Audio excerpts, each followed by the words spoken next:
But today, ladies and gentlemen, let's get into it. Oh, or better yet, let's talk about who's getting into it.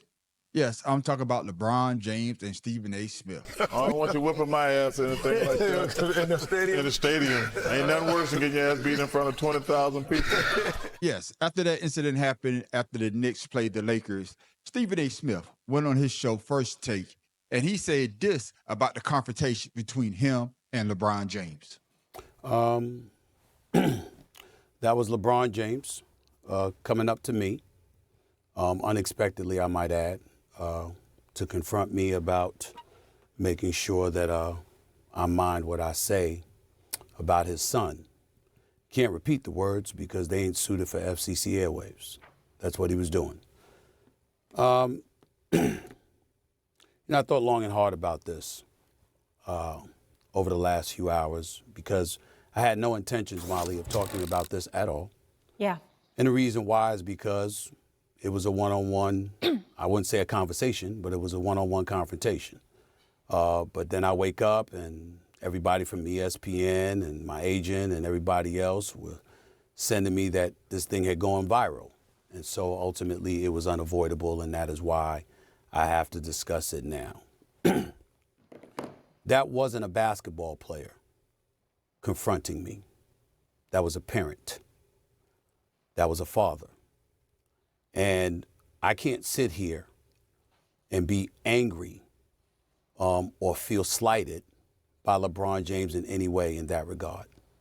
By all accounts, he's obviously a wonderful family man and a wonderful father who cares very, very deeply about his son. And based on some of the comments that he had heard, or shall I say, I think he thought he heard, he clearly took exception to some of the things that he heard me say, and he confronted me about it. And apparently he feels like I was slighting his son. Now let me tell you what I feel. What I would have said if we were in a different environment, because I was not going to engage in a confrontation at that particular moment in that setting. Yes, we remember that day. Stephen A. Smith went on First Take, and his attitude was very, very low key. He's being very contrived. He spoke very, I guess, mild mannered. It wasn't the Stephen A. Smith that we usually see being very boisterous. And he said it came out of his mouth. Basically, hey, I don't have no ill will towards LeBron James. LeBron James was basically just being a parent or being a father to his son. So I hold no ill will towards LeBron James. But now, ladies and gentlemen, it seems as though that the shoe's on the other foot, because once LeBron James went on the Pat McAfee show and said this, which leads obviously to you and Stephen A.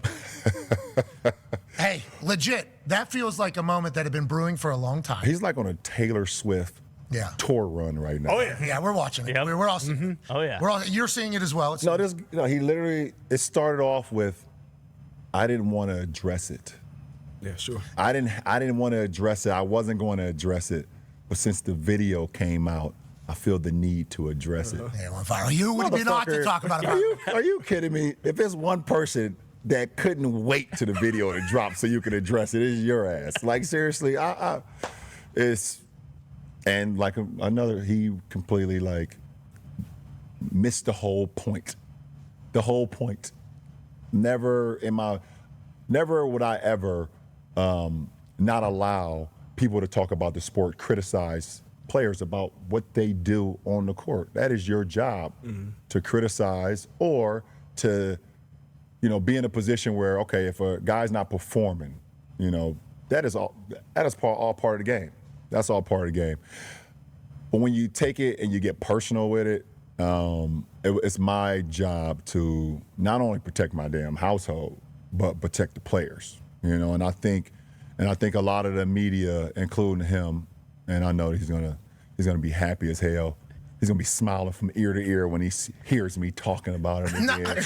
Oh my God, he's gonna get home and grab some ice cream out of the fucking freezer and sit in his chair in his tighty whities on the couch. I hope at some point you two do get a chance. Yeah, but you're right. Dude, relax, bro. Like, relax. yeah, it seems as though that somebody put the battery in Stephen A's back. Because Stephen A. Smith, after hearing that, I know he said this. Who he talking to like that? Talking to your ass. Oh, fuck you think you talking to like that? You don't talk to me like that, man. Yeah, LeBron James is talking to you. And just like LeBron James stated in that video that he just made, that you was going to take this and ran. Because now you're saying something totally different from what you said earlier.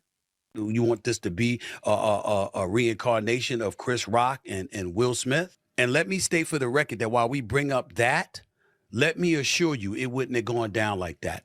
I would have gotten my ass kicked. Because had that man put his hands on me, I would have immediately swung on him. Immediately. Yeah, Stephen A. said that it'd been some furniture moving. Oh, he would have bust him down to the white meat. Oh, my goodness. But I could understand that, Stephen A. I could understand that you're a man, and if somebody had to put their hands on you, you have the right to defend yourself. But this is the issue that I have with your latest video. Because you went on a rant that basically didn't have anything to do with you and LeBron James going back and forth. I never brought up really and never really discussed why you were not at Kobe Bryant's memorial service. I never really brought up or discussed why you did not attend Dwayne Wade's Hall of Fame induction when that man was directly responsible for you capturing a championship for the first time in your career. I brought up none of that.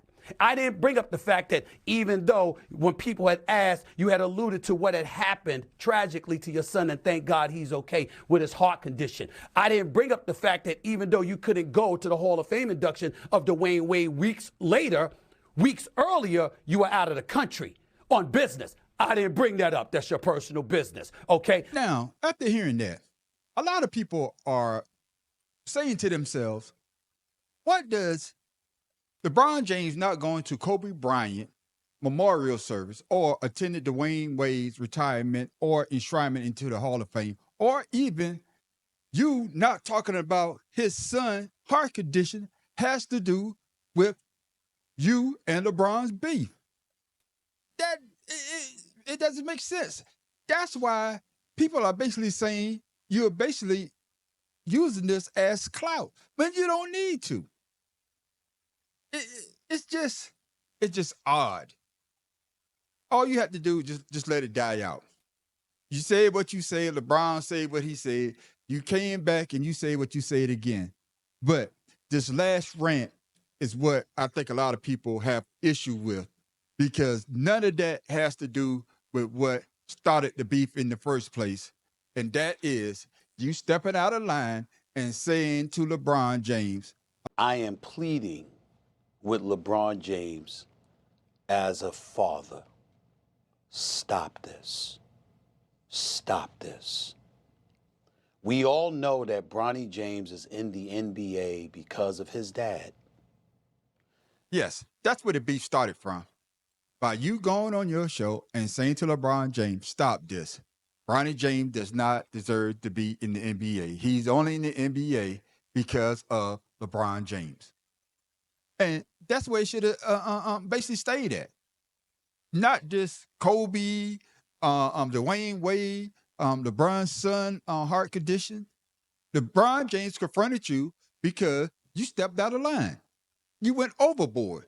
You wasn't criticizing LeBron James, the player.